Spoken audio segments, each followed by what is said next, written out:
नमस्कार। दिल्ली में आज आजादी के जश्न की तैयारियों के बीच कई बड़ी खबरें सामने आई है।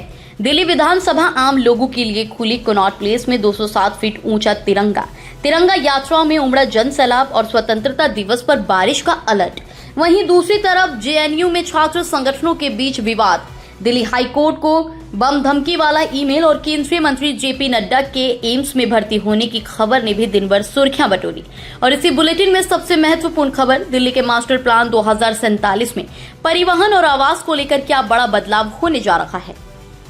क्या आने वाले वर्षों में दिल्ली में कारों से ज्यादा पैदल चलने वालों, साइकिल और सार्वजनिक परिवहन को प्राथमिकता मिलेगी? आइए जानते हैं।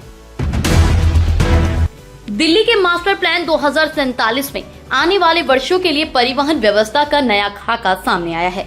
इसका सबसे बड़ा फोकस है पीपल फर्स्ट मोबिलिटी, यानी सड़क और परिवहन व्यवस्था में केवल वाहनों की आवाजाही नहीं बल्कि पैदल यात्रियों, साइकिल चालकों और सार्वजनिक परिवहन को भी प्राथमिकता दी जाएगी। दिल्ली को ज्यादा कनेक्टेड, वॉकेबल और ट्रांजिट ओरिएंटेड शहर बनाने की रणनीति पर जोर है। मेट्रो नेटवर्क के मौजूदा विस्तार के साथ आगे भी बड़े पैमाने पर विस्तार की योजना है।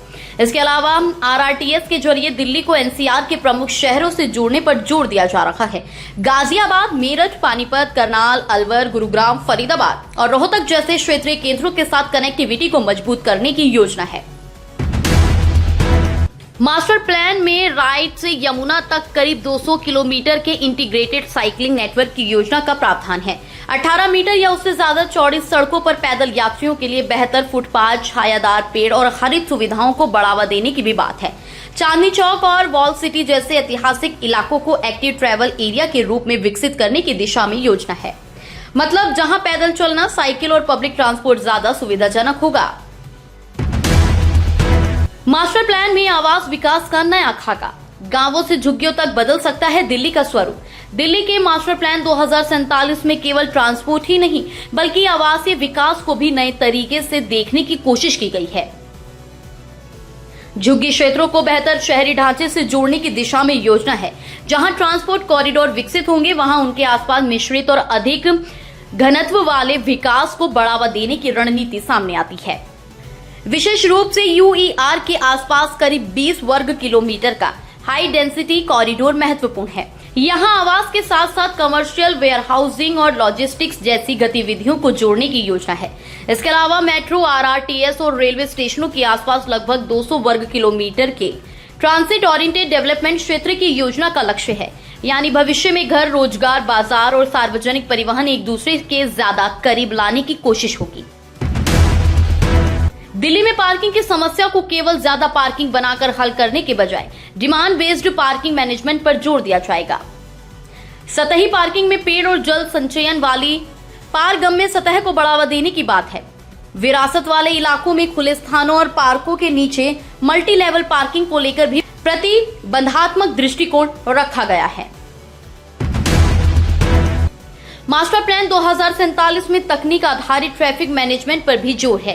एआई, जीआईएस और डिजिटल सिस्टम की मदद से ट्रैफिक, पार्किंग और मल्टी मॉडल कनेक्टिविटी को बेहतर बनाने की दिशा में काम होगा। सड़क डिजाइन में पैदल यात्रियों और साइकिल चालकों यानी वल्नरेबल रोड यूजर्स की सुरक्षा को प्राथमिकता देने की बात है। अब बात स्वतंत्रता दिवस की। 80वें स्वतंत्रता दिवस की पूर्व संध्या पर दिल्ली पूरी तरह तिरंगे के रंग में नजर आई। कनॉट प्लेस के सेंट्रल पार्क में 207 फीट ऊंचे ध्वज दंड पर विशाल तिरंगा लोगों के आकर्षण का केंद्र बना हुआ है। बाजारों, दुकानों, घरों और सोसाइटियों में भी तिरंगा लहराता नजर आया। दिल्ली विधानसभा में स्वतंत्रता दिवस की पूर्व संध्या पर खास कार्यक्रम हुआ। ऐतिहासिक विधानसभा भवन को तिरंगे की रोशनी से सजाया गया। शाम 5 बजे से रात 8 बजे तक आम लोगों को विधानसभा परिसर में जाने का अवसर भी मिला। बीएसएफ और सीआरपीएफ बैंड की प्रस्तुतियों के साथ साथ सांस्कृतिक कार्यक्रम भी हुए। विधानसभा अध्यक्ष विजेंद्र गुप्ता ने दिल्लीवासियों से हर घर तिरंगा को जन उत्सव बनाने की भी अपील की। विधानसभा परिसर 15 अगस्त को भी शाम 5 बजे से रात 8 बजे तक आम लोगों के लिए खुला रहेगा। प्रवेश के लिए फोटो पहचान पत्र और सुरक्षा जांच जरूरी होगी। मुख्यमंत्री रेखा गुप्ता ने भारत मंडपम में आयोजित भारतीय व्यापार महोत्सव 2026 में हिस्सा लिया। मुख्यमंत्री ने कहा कि व्यापार और उद्यमिता भारत की आर्थिक शक्ति का मजबूत आधार है। उन्होंने दिल्ली को देश की प्रमुख व्यापारिक राजधानी बताते हुए चांदनी चौक, सदर बाजार, खारी बावली, नया बाजार, गांधी और करोल बाग जैसे बाजारों का उल्लेख किया। सरकार की ओर से व्यापार सुगमता, डिजिटलीकरण, बुनियादी ढांचे, स्वच्छता और बाजारों के आधुनिकीकरण पर जोर देने की भी बात कही गई। स्वास्थ्य, परिवहन और सूचना प्रौद्योगिकी मंत्री डॉक्टर पंकज कुमार सिंह के नेतृत्व में द्वारका सेक्टर 14 से कापासेड़ा स्थित NSUT तक तिरंगा यात्रा निकाली गई। यात्रा में सांसद कमलजीत सहरावत, स्थानीय विधायक और बड़ी संख्या में लोग शामिल हुए। तिरंगे के साथ भारत माता की जय और वंदे मातरम के नारों से माहौल देशभक्तिमय नजर आया। आजादी के जश्न के बीच मौसम भी करवट ले सकता है। मौसम विभाग के अनुसार 15 अगस्त की सुबह करीब 4 बजे से 9 बजे के बीच बारिश की 60 से 70% संभावना जताई गई है।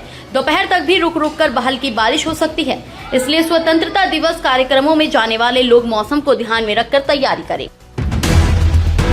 स्वतंत्रता दिवस के मौके पर पतंगबाजी का उत्साह बढ़ जाता है, लेकिन मांझे से हाथ, गर्दन, चेहरा और शरीर के दूसरे हिस्सों में गंभीर चोट लग सकती है। कट लगने पर तुरंत प्राथमिक उपचार कर गहरी चोट या ज्यादा रक्तस्राव होने पर अस्पताल पहुंचे। विशेष रूप से प्रतिबंधित और खतरनाक मांझे से दूरी बनाना जरूरी है। केंद्रीय स्वास्थ्य एवं परिवार कल्याण मंत्री JP नड्डा को अस्वस्थ महसूस होने के बाद एम्स नई दिल्ली में भर्ती कराया गया है। 13 अगस्त की शाम उन्हें बेचैनी महसूस हुई थी। डॉक्टरों ने जांच की, जिसमें हृदय की नसों की एंजियोग्राफी भी शामिल है। फिलहाल उनकी हालत स्थिर बताई गई है और उन्हें कार्डियोलॉजी विभाग की निगरानी में रखा गया है। दिल्ली एम्स के RP सेंटर में कॉर्निया खराब होने से दृष्टि गंवाने वाले कुछ मरीजों में आर्टिफिशियल कॉर्निया लगाने की शुरुआत की गई। यह उन मरीजों के लिए नई उम्मीद बन सकता है जिनमें सामान्य कॉर्निया प्रत्यारोपण से अपेक्षित लाभ नहीं मिल पाता। स्वतंत्रता दिवस से ठीक एक दिन पहले दिल्ली हाईकोर्ट को बम से उड़ाने की धमकी वाला ईमेल मिलने से हड़कंप मच गया। सुरक्षा एजेंसियों ने मामले को गंभीरता से लेते हुए जांच शुरू की। जवाहरलाल नेहरू विश्वविद्यालय में स्कूल ऑफ इंटरनेशनल स्टडीज के काउंसलर पर एक छात्रा का फोन छीनने और धमकाने के आरोप लगे हैं। इस मामले को लेकर ABVP और वामपंथी छात्र संगठनों से जुड़े छात्रों के बीच कहासुनी और विवाद की स्थिति बनी। JNU छात्र संघ महासचिव सुनील यादव के साथ धक्का मुक्की का भी आरोप है। सुनील यादव ने इसके लिए ABVP पर आरोप लगाया है कि मामले में दोनों पक्षों के आरोपों की स्वतंत्र पुष्टि और विश्वविद्यालय स्तर पर जांच महत्वपूर्ण होगी। उत्तराखंड में कांग्रेस अध्यक्ष मल्लिकार्जुन खड़गे की रैली के बाद कथित शुद्धिकरण अनुष्ठान को लेकर दिल्ली कांग्रेस ने भाजपा पर निशाना साधा है। प्रदेश कांग्रेस अध्यक्ष देवेंद्र यादव ने कृष्णानगर जिला कांग्रेस कमेटी के शांति मार्च में कहा कि ऐसी घटनाएं सामाजिक समानता और संवैधानिक मूल्यों के लिए चिंताजनक है। कांग्रेस ने इस मामले में भाजपा के शीर्ष नेतृत्व की चुप्पी पर सवाल उठाए और इसे दलितों तथा सामाजिक न्याय से जोड़ते हुए विरोध दर्ज कराया। दूसरी तरफ दिल्ली भाजपा ने 14 अगस्त को सभी 14 संगठनात्मक जिलों में विभीषिका समृद्धि दिवस के तहत संगोष्ठियां आयोजित की। प्रदेश भाजपा अध्यक्ष हर्ष मल्होत्रा ने कहा कि बंटवारे का दर्द सिर्फ जमीन के बंटने का नहीं, बल्कि रिश्तों, संस्कृति और साझा विरासत के टूटने का भी है। उन्होंने अपने परिवार के विभाजन के अनुभवों का उल्लेख करते हुए कहा कि पीड़ित परिवारों का सम्मान और एक भारत श्रेष्ठ भारत का निर्माण ही विभाजन का दंश झेलने वालों को सच्ची श्रद्धांजलि होगी।